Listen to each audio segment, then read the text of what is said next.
Good morning, Brandon Hardison. Glad to be with you again as we continue our series on speaking and how to speak properly and what we need to be doing when we're in front of the audience. Because in today's situations, front of the room speakers, teachers, we find ourselves confined to this little box.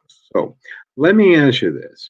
How many times have you been around people or yourself and you kept hearing the the ahs, so you know what I mean, or right.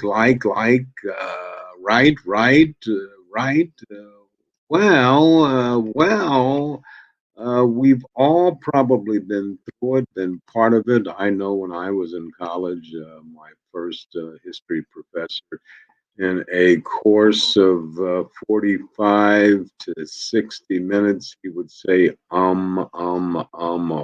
well over 100 times, and we would actually keep bets on that. But these things happen to people when they're in front of the room or speaking because they're a little rattled. They're experts at what they're doing, but when it comes to speaking in groups of people, they are a little nervous. So they're distracted. They're at a loss of how to get their thought across because they are brilliant. So they find these easy filler words, if you will, if you want to look at it with that. These are a crutch, as you do know, especially if you're being paid to talk to organizations or to train people. And these crutch words can impact the ultimate message from content that you're trying to get across to someone. So, the trouble with crutch helping words, if you will, it's really hard to pay attention when you know that every third or fourth word is going to be a crutch word. You slowly start to drift in your mind, or if you have your technology, and you're gone. And if you're the person in front of the room, the speaker, the teacher for that, it's not going to get any better. It's going to get worse, and you're going to feel like the content, the story that you want to tell them that, well, maybe you're not that good at it. No, you are. We just got to find a way to cut back on some using of these words. So I would suggest get your message across effectively to keep the audience engaged. And we talked about that previously. So let's find something. Maybe it's humor. Maybe it's a direct. Maybe it's something that somebody said in the past historically, something that can grab them. And now the audience will look at you and say, okay, how are you going to relate that to something? Because people want to believe in your content. They want to have this one on one with you. If you want your audience to really understand your message, you must make it clear, logical, and it has to be easy to follow. Can be done. But once again, I have this crutch in front of me that I'm trying to overcome. So, in general, then, why isn't all of our speech just fluent? Why can't it just roll out without using these ums and ahs? Well, each one of us, we have these built in nerve receptors, and sometimes we're nervous, and the nerves can overwhelm you. Now, I don't know if you've played anything competitively like sports or music or done anything, or even speaking or teaching. Yeah, nothing wrong with being a little nervous, but we have to find a way with confidence, with the courage of our conviction, to still get our message across. So, just some things to think about to eliminate some of these crutch words. Uh, Embrace a pause. Nothing wrong with that. So, what do you mean by that? A great man once said, Winston Churchill, it's better to be prepared for an opportunity that never comes than have an opportunity come and you're not prepared. Pause. What do you think that audience is going through? Looking at others, thinking, wow, that's something. Now, that pause is not elongated. Maybe a tenth of a second, you can read the room. Maybe a half of a second, you can read the room. But once you start seeing them maybe nod their head or starting to smile and agree with you, now they're starting to understand what you're trying to get across. So pausing eliminates some of these crutch words.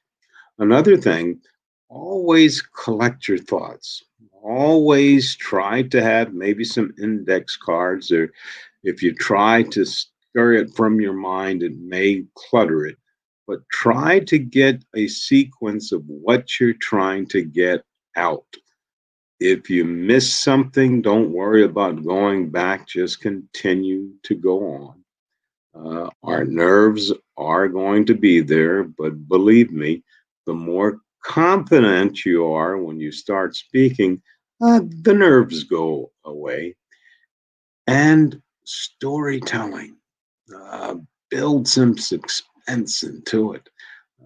I was always taught, and I still teach many times, that people that are in front of the room, salespeople, people who've done some things that other people haven't, they are great storytellers. They can build suspense, and people really, they really enjoy that. So, three steps to remember, and then we'll wind it down for the morning. The very first thing, challenge yourself. Really challenge yourself before you get up there without biting your nails or anything, that I am going to do everything I can to stay away from these crutch words.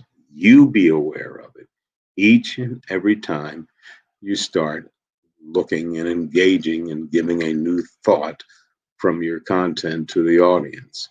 Once you think you've gotten that, just try to remember pieces, small pieces, because the shorter I can get the message out, the less I'm going to need of this filler. And if it does come from within, be silent. Just be silent and let the people in the audience gather a little bit more of what you're thinking. Finally, I can't stress enough about the importance of being prepared. If you've listened to anything that I've said so far, practice, practice, practice, practice, practice, practice, practice. Please practice before you get in front of your audience. And the last thing, take a deep breath. Breathe throughout it. A whole lot of people get in front of the room, whether you are speaking or teaching or trying to give an audience some of your content so they can understand. We don't breathe. I can't emphasize this more.